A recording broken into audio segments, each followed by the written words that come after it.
இரண்டாவது முறையா ஆளுநர் ரவி அவர்கள் வந்து பார்த்தீங்கன்னா சபையிலிருந்து வெளிநடப்பு செஞ்சுருக்காங்க. எதுக்காக அப்படின்னு பார்த்தீங்கன்னா தேசிய கீதம் போடல, தமிழ்த்தாய் வாழ்த்து போட்டாங்க அப்படின்றதுக்காக. இந்த ட்ராமா எப்போ சார் முடியும்? திமுகவும் பாஜக, ஆளுநர்னா பாஜக தான், இவங்க ரெண்டு பேரும் சேர்ந்து சடுகுடு விளையாட்டி மக்களுடைய பிரச்சனையை திசை திருப்புற மாதிரி தான் நான் பார்க்குறேன். ஆளுநர் டீ பார்ட்டி கூப்பிட்றாரு, போகணும்னு சொல்லணும், இல்லை போக மாட்டேன்னு சொல்லணும். போவேன் ஆனால் போக மாட்டேன் அப்படின்னா இது எப்படி இருக்கும்?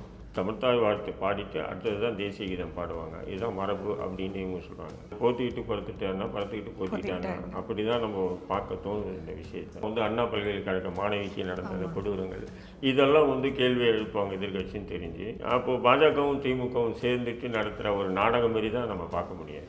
இந்த பிரச்சனைகள் எது மக்கள்கிட்ட அதிகமாக பேசப்படுதோ அந்த பிரச்சனைகள் எதுவுமே வர தேவையில்லை. அதை மாற்றணும். அது திசை திருப்பணும்னு சொன்னால் அது ஒரு கோடு இருக்குன்னா அந்த கோடை அழிக்க முடியாது. பக்கத்தில் பெருசாக ஒரு கோடு போடுறான், எல்லாம் அந்த கோட்டை தான் பார்ப்பாங்க. அப்படி தான் இவங்களுடைய திட்டமாக இருக்குது. ஆளுநரும் திமுகவும் சேர்ந்து, ஆளுநர் என்ன பாஜக என்ன சொல்லுதோ அதுதான் அவர் கேட்குறாரு. வணக்கம் சார், எப்படி இருக்கீங்க? நல்லா இருக்கும்.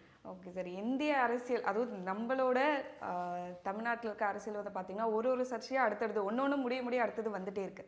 ஸோ அந்த மாதிரி இப்போ என்னெல்லாம் நடந்துட்டு இருக்கு அப்படின்றத பற்றின விஷயங்கள் தான் பேச போகிறோம். இப்போது இரண்டாவது முறையாக ஆளுநர் ரவி அவர்கள் வந்து பார்த்தீங்கன்னா சபையிலிருந்து வெளிநடப்பு செஞ்சுருக்காங்க. எதுக்காக அப்படின்னு பார்த்தீங்கன்னா தேசிய கீதம் போடலை, தமிழ்த்தாய் வாழ்த்து போட்டாங்க அப்படின்றதுக்காக. இந்த ட்ராமா எப்போ சார் முடியும்? ஏன்னா டிஎம்கேக்கு வந்து பார்த்தீங்கன்னா தேசிய கீதத்தை அதில் பிரச்சனை, ஆளுநர் அவர்களுக்கு வந்து பார்த்தீங்கன்னா தமிழ்த்தாயில் பிரச்சனை. இந்த ட்ராமா எப்போ முடியும்? இல்லை, இவங்க ரெண்டு பேரும் சேர்ந்து சடுகுடு விளையாட்டு இருக்காங்க. நம்ம தான் பார்த்துட்டு இருக்கோம். அப்படி தான் நம்ம பார்க்க முடியும். ஏன் சொன்னால் கடந்த முறையும் இப்படி தான் முதல்ல தமிழ்த்தாய் பாடினாங்க, அதுக்காக வெளிநடப்பு பண்ணாருன்னா இந்த முறையாச்சும் சரி தேசிய கீதத்தை பாடிட்டு அதுக்கப்புறம் தமிழ்த்தாய் வாழ்த்தை பாடியிருக்கலாம். ஆனால் திமுகவும் பாஜக, ஆளுநர்னா பாஜக தான், இவங்க ரெண்டு பேரும் சேர்ந்து சடுகுடு விளையாட்டி மக்களுடைய பிரச்சனையை திசை திருப்புற மாதிரி தான் நான் பார்க்குறேன் இந்த விஷயங்களை. ஏன்னு சொன்னால் தொடர்ந்து இப்படி தான் நடந்துட்டு வருது. இப்போ கடந்த முறை ஆளுநர் டீ பார்ட்டி கூப்பிட்றாரு, போகணும்னு சொல்லணும், இல்லை போக மாட்டேன்னு சொல்லணும்.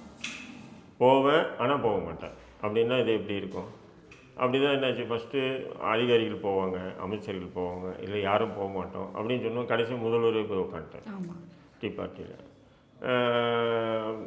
இப்போ என்னடான்னு சொன்னால் தமிழ்த்தாய் வாழ்த்து பாடிட்டாங்க, ஃபஸ்ட்டு தேசிய கீதம் தான் பாடணும், அதுக்கப்புறம் தமிழ்த்தாய் வாழ்த்து பாடணும் அப்படின்னு ஆளுநர் சொல்கிறாரு. இவங்க தரப்பு திமுக ஆதரவு சக்திகள் என்ன சொல்கிறாங்கன்னா, இல்லை தமிழ்நாட்டினுடைய மரபே சட்டமன்றத்தில் தமிழ்த்தாய் வாழ்த்து பாடிட்டு அடுத்தது தான் தேசிய கீதம் பாடுவாங்க, இதுதான் மரபு அப்படின்னு இவங்க சொல்கிறாங்க. போத்திக்கிட்டு படுத்துட்டேன்னா படுத்துக்கிட்டு போத்திட்டாங்க, அப்படி தான் நம்ம பார்க்க தோணுது இந்த விஷயத்தை. ஆனால் இதனால் இன்றைக்கி விஷயங்கள் திசை திருப்பு. இன்றைக்கி முதல்ல சட்டமன்றம் கூடியிருக்கு, ஆளுநர் உரைக்கு அப்புறம் அந்த உரை சம்பந்தமான விவாதங்கள், அந்த விவாதங்களுக்கு பிறகு இன்றைக்கு நாட்டு நடப்பில் நடக்கக்கூடிய விஷயங்களில் கேள்வி, உதாரணமாக அண்ணா பல்கலைக்கழக மாணவிக்கு நடந்த கொடூரங்கள் இதெல்லாம் கேள்வி எழுப்புவாங்க எதிர்கட்சின்னு தெரிஞ்சு. அப்போது பாஜகவும் திமுகவும் சேர்ந்துட்டு நடத்துகிற ஒரு நாடகம் மாரி தான் நம்ம பார்க்க முடியாது. 100% உண்மை. பாஜகவும் திமுகவும் சேர்ந்து நடத்துகிற நாடகம் இல்லைன்னு சொன்னால் இது ஒரு பெருசாக நம்ம பார்க்க வேண்டியதில்லை. இப்போ எல்லாருமே என்ன ஆச்சு, இன்றைக்கி பாருங்கள், சாயங்காலம் மெயின் ஸ்ட்ரீம் மீடியா எல்லாம் இதை பற்றி விவாதமாக இருக்கும். ஆளுநர் செஞ்சு தவறுன்னு சொல்லி பேசுவாங்க, சரின்னு சொல்லி பேசுவாங்க. அப்போ எல்லா விஷயமும் மறைக்கப்படுது இல்லைங்களா? இதுதான் உங்களுடைய திட்டம். ஓகே, இந்த பிரச்சனைகள் எது மக்கள்கிட்ட அதிகமாக பேசப்படுதோ அந்த பிரச்சனைகள் எதுவுமே வர தேவையில்லை. அதை மாற்றணும். அது திசை திருப்பணும்னு சொன்னால் அது ஒரு கோடு இருக்குன்னா அந்த கோடை அழிக்க முடியாது. பக்கத்தில் பெருசாக ஒரு கோடு போடுறான், எல்லாம் அந்த கோட்டை தான் பார்ப்பாங்க. அப்படி தான் இவங்களுடைய திட்டமாக இருக்குது. ஆளுநரும் திமுகவும் சேர்ந்து, ஆளுநர் என்ன பாஜக என்ன சொல்லுதோ அதுதான் அவர் கேட்குறாரு. அப்போ ரெண்டு பேருமே சேர்ந்து வச்சு செஞ்ச ஒரு விஷயம். திமுக பாஜக மறைமுக கூட்டணியில் தான் இங்கே ஆண்டுகிட்டே இருக்காங்க. இப்போ ஏற்கனவே பார்த்தீங்கன்னு சொன்னால் சில நாட்களுக்கு முன்னாடி இந்த அண்ணா பல்கலைக்கழக மாணவி இஷ்யூ பெரிய அளவுக்கு பேசு பொருளாகி மக்கள் மத்தியில் அப்படியே புஷ்பான மாதிரி அந்த இஷ்யூ வரும்போது புஷ்ஷுன்னு ஆக்கினது யாருன்னா பாஜகவினுடைய மாநில தலைவர் அண்ணாமலை. திடீர்னு சட்டை கிட்டே அவுத்துட்டு போய் நான் சாட்டையை அடிப்பேன், செருப்பு இல்லாமல் நடப்பேன், நாளைக்கு கழுத்தில் நடப்பேன் அப்படின்னு சொல்லியிருப்பார். அதுக்குள்ளே எதிர்ப்பு வந்தோன்னா அப்படியே ஆஃப் ஆகிட்டார். அப்போ எல்லா சோசியல் மீடியாவிலும் என்ன ஆயிடுச்சுன்னு சொன்னால் இந்த கோமாளி சமமான விஷயங்கள் தான் விவாத பொருளாகிடுச்சு. இருக்கா இல்லைங்க? சரி தவறு, சரி தவறு, சரி தவறுன்னு. அப்போது பாஜகவும் திமுகவும் ஏதோ ஒரு கள்ளத்தனமான உறவை வச்சுக்கிட்டு இவங்க வந்து ஆட்சி நடத்துகிறத நான் பார்க்குறேன். Okay sir. அடுத்த சர்ச்சை, அடுத்த பேச்சு என்ன போயிட்டுருக்கு அப்படின்னு பார்த்தீங்கன்னா, கனிமொழி அவர்களோட பிறந்த நாளுக்கு ஒரு போஸ்டர் வந்து ரெடி பண்ணியிருக்காங்க. அதில் வந்து எதிர்க்கட்சி தலைவரான எடப்பாடி அவர்கள், விஜய் இப்போ கட்சி தொடங்கியிருக்காங்க விஜய்க்கு, அதுக்கப்புறம் வந்து பார்த்தீங்கன்னா சீமான், இவங்க எல்லாருக்குமே ஒரு பாடம் எடுக்கிற மாதிரி அவங்களோட ஸ்கூல் மாதிரியும் அவங்க கிளாஸில் உட்காந்துட்டு இவங்களாம் அவங்கக்கிட்ட பாடம் வந்து கற்றுக்கிற மாதிரியும் ஒரு போஸ்டர் போட்டிருக்காங்க. அது மிகப்பெரிய ஒரு சர்ச்சையாக போயிட்டுருக்கு. ஸோ அதை பற்றி நீங்கள் எப்படி என்ன நினைக்கிறீங்க? அது அந்த படங்கள்லாம் போட்டாங்க. அதில் முக்கியமாக வந்து ஒரு படம் போட்டோம்னா அந்த படம் போட மிஸ் பண்ணிட்டாங்க. யார்? முதல்வருடைய படத்தை போட்டுட்டு அவங்க பாடம் நடத்துகிற மாதிரி எடுத்துருந்தா உண்மையிலே வரவேற்று. இவங்களுக்கெல்லாம் பாடம் எடுக்கிற மாதிரி கனிமொழி அவர்கள் அரசியலில் என்ன மாதிரி விஷயம்? நான் அதான் சொல்கிறேன், நீங்கள் எடப்பாடியோ இல்லை சீமானியோ இல்லை அண்ணாமலை இன்னும் இருக்கக்கூடிய தலைவர்கள்லாம் வச்சு பாடம் நடத்துகிற அளவுக்கு கனிமொழி வந்து திறமையான நபர்னு சொல்லி திமுக நினச்சிருந்ததுன்னா அதில் முக்கியமாக அதில் உட்கார அந்த பெஞ்சிலேயே வந்து பார்த்திங்கன்னா முதல் பெஞ்சிலே வந்து முதல்வர் ஸ்டாலின் உட்கார வச்சு தான் எடுத்திருக்கணும். ஏன் முதல்வருக்கு அந்த திறமை இல்லையா நாட்டை கொண்டு போகிறதுக்கு? அவர்களுக்கு ஒரு தனியாக ஒரு பாடம் தேவையா? இல்லைன்றதுனால தானே இவ்வளோ அவலங்களும் நடந்துட்டு இருக்கு தமிழகத்தில். அப்படி இருக்கும்போது முதல் பெஞ்சில் வந்து அவரை உட்கார வச்சு பாடம் நடத்தி அந்த போஸ்டர் போட்டிருந்தோன்னா உண்மையில கைத்தட்டி வர இருக்கலாம். இவ்வளோ திறமைசாலியா கனிமொழி?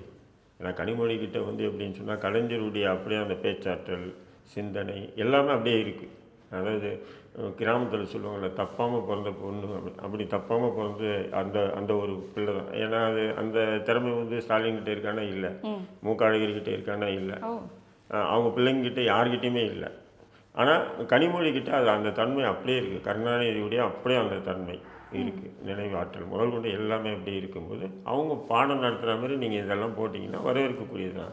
அதில் முதல் பெஞ்சில் ஸ்டாலின் படத்தை உட்கார வச்சுருக்கணும். ஸ்டாலின் படத்தை போட்டுருந்தேன்னா உண்மையிலே வரவேற்கலாம். இப்போ ஸ்டாலினை தவிர்த்துட்டு நீங்கள் போட்டிங்கன்னா இவங்களுக்கு பாடம் நடத்துகிற அளவுக்கு உங்களுக்கு அருகவே இல்லை. அப்படி தான் நம்ம பார்க்குறோம். கனிமொழி அவர்களுக்கு பாடம் அவ்வளோ எடுக்கிற ஒரு திறமை இருக்குது, அவ்வளோ அரசியலில் வந்து அவங்களுக்கு தெரிஞ்சிருக்கு, தெளிவாக இருக்கட்டும், இல்லை நிறைய விஷயங்கள் அவங்க செஞ்சுருக்காங்க.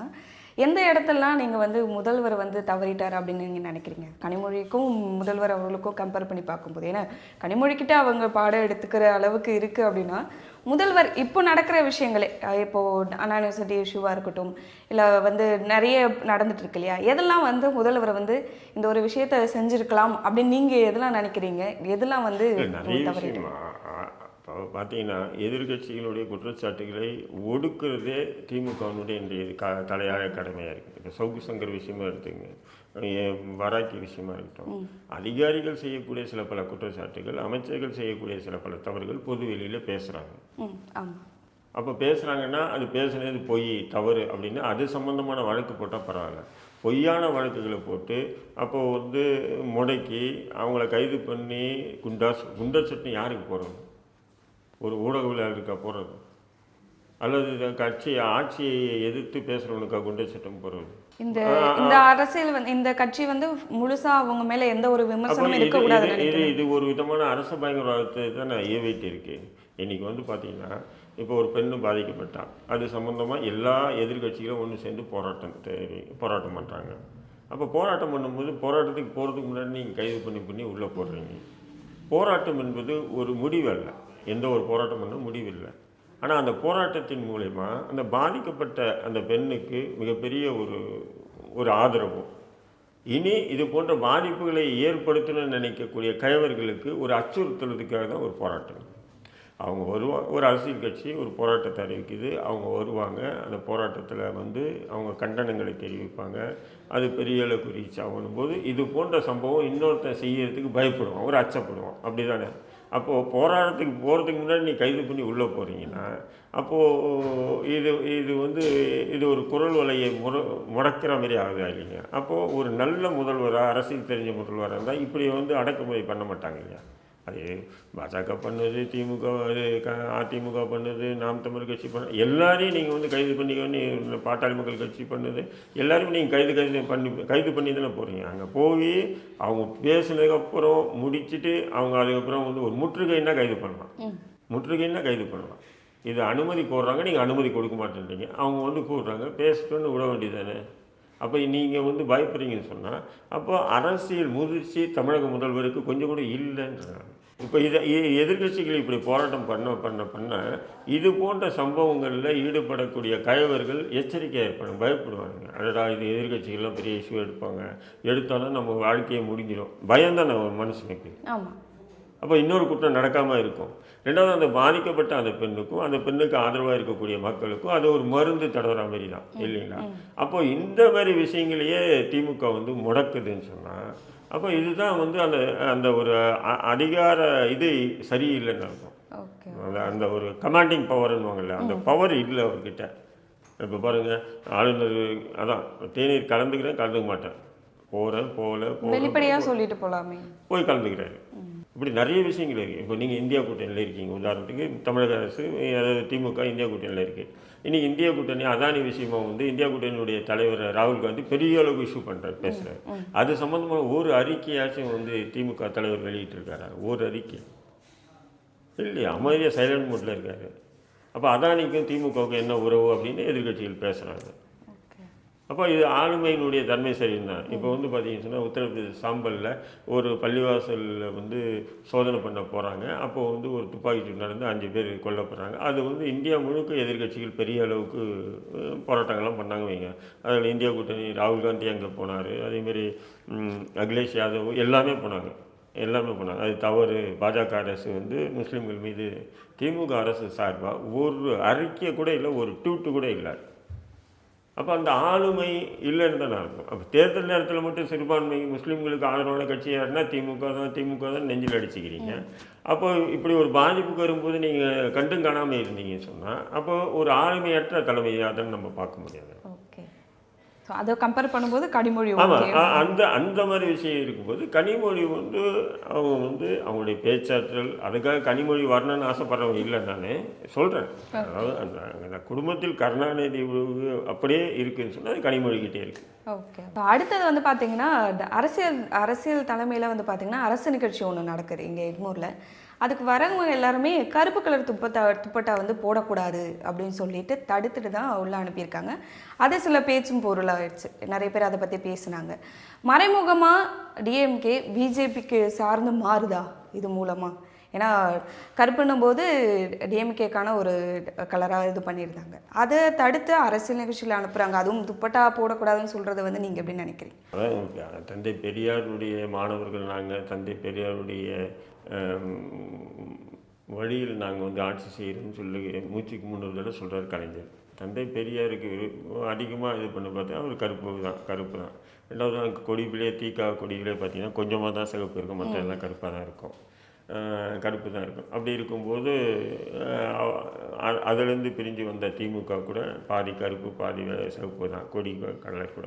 அப்படிங்கும்போது இன்றைக்கி முதல்வர் கலந்துக்கிற ஒரு நிகழ்ச்சியில் வந்து கருப்பு டுப்டாவுக்காக வந்து கருப்பு டுப்டாலாம் வெளியே கழட்டி வச்சுருக்காங்கன்னு சொன்னால் அப்போது இது பகுத்தறிவாதிகளுடைய கட்சி, பகுத்தறிவாத இயக்கம் அப்படின்னு சொல்கிறதுக்கே அருகதையற்றவர்களாக இருக்கா இல்லையா?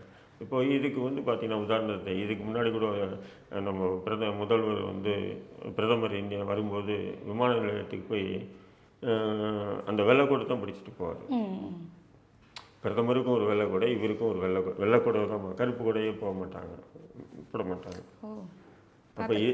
அப்போது கருப்புன்னு சொன்னால் யாராவது இப்போ உதாரணத்துக்கு நம்ம பேனா சிலை வைக்கணும்னு சொல்லிட்டு இருந்தாங்க. திடீர்னு வந்து யாரோ சொல்லியிருக்காங்க பேனா சிலை வைக்கிறது வாஸ்து சரியில்லைன்னு சொன்னாங்க போல இருக்கு. அதனால் அந்த பேனா சிலை விஷயம் கைவிடப்பட்டது பாருங்கள். அதை பற்றி இப்போ யாரும் பேசுறது பேனா சிலையை பற்றி, அது கைவிடப்பட்டு. அது காரணம் என்னென்னா அது வாஸ்து சரியில்லைன்னு யாரோ சொல்லிட்டாங்க. ஏன்னா அந்த பேனா சிலை வைக்கிறேன்னு ஆரம்பிக்கும் போது தான் செந்தில் பாலாஜி கைது, திமுகவுக்கு மிகப்பெரிய ஒரு பின்னடைவெல்லாம் நடந்தது. அதனால் வந்து அது வேணான்னு சொல்லி கைவிட்டாங்க. அந்த மாதிரி வந்து முதல்வருக்கு முன்னாடி உட்காந்துருக்கவங்க கருப்பு ட்ரெஸ்ஸில் உட்காந்துருந்தாவோ அல்லது கருப்பு துண்டு போட்டுருந்தாலோ அது முதல்வருக்கு ஆகாதுன்னு சொல்லி யாராவது ஜோசியம் சொல்லியிருக்கலாம்.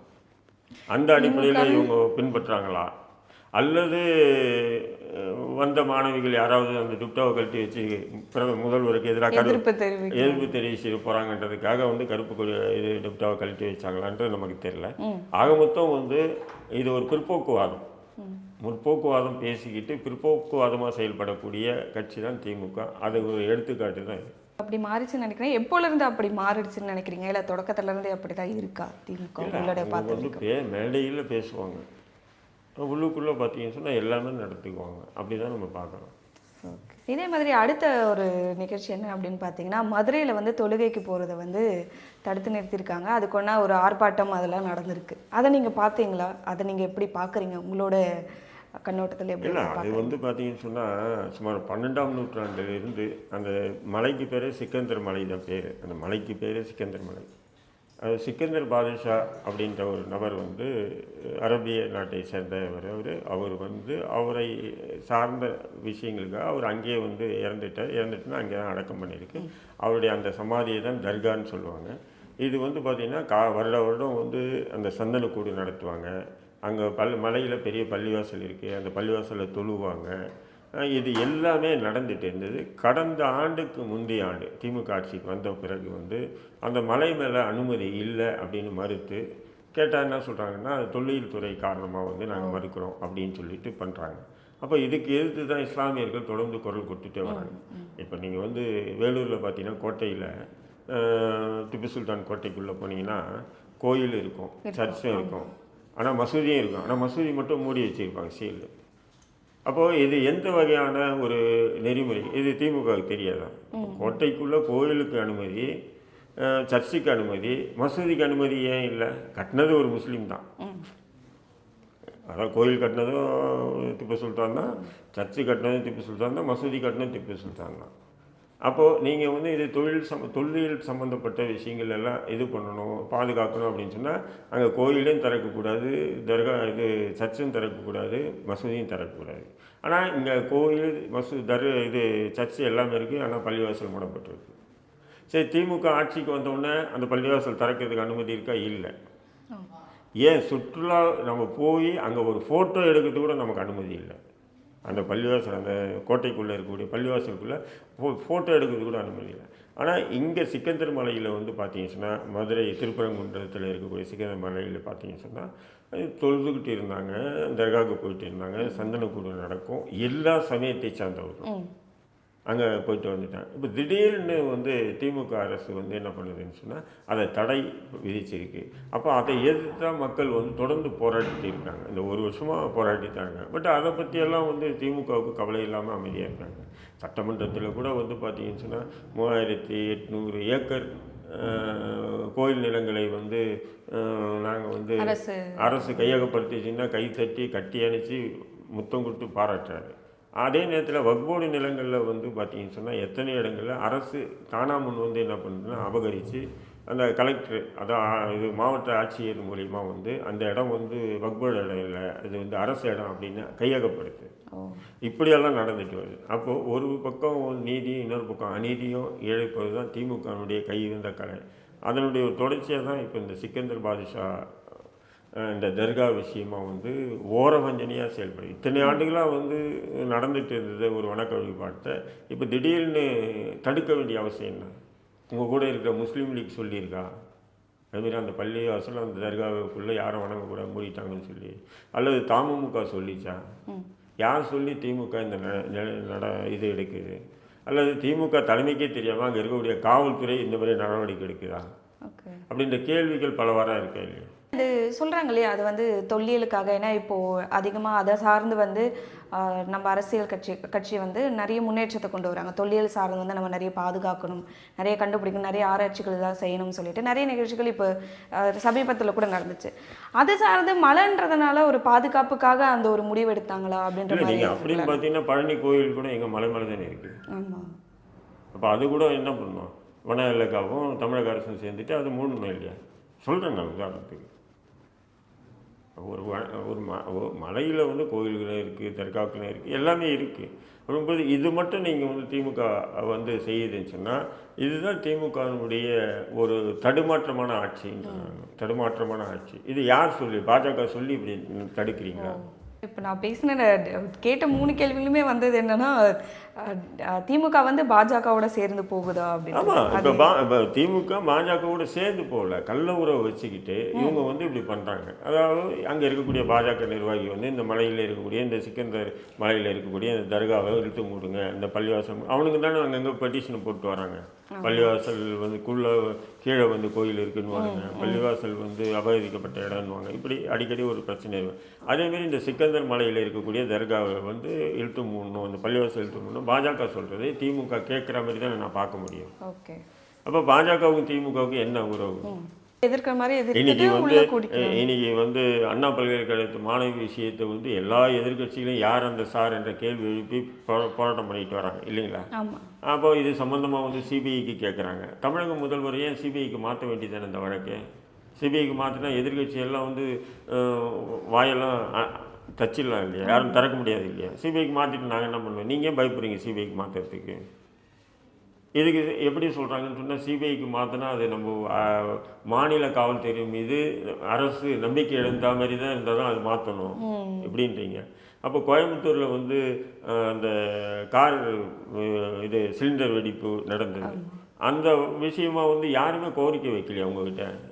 வழக்கை வந்து என்ஐக்கு மாற்றுங்கன்னு நீங்கள் முந்திக்கிட்டு போய் என்ஐக்கு மாற்றினீங்க. அப்போ தமிழக காவல்துறை மீது நம்பிக்கை இல்லாமல் வந்து என்ஐக்கிட்ட மாற்றினீங்களா? தோணுதா இல்லையா சொல்லுங்கள் இந்த கேள்வியெல்லாம். அப்போது நிச்சயமாக வந்து இந்த மாணவி விஷயத்தில் ஏதோ ஒரு அரசியல் இல்லை அதிகார பின்புலத்தோடு இந்த சம்பவம் நடந்திருக்கு. அந்த ஞானசேகரன் என்ற பையனுக்கு இவங்க ஆதரவாக இருந்திருக்காங்கன்றது அவங்கள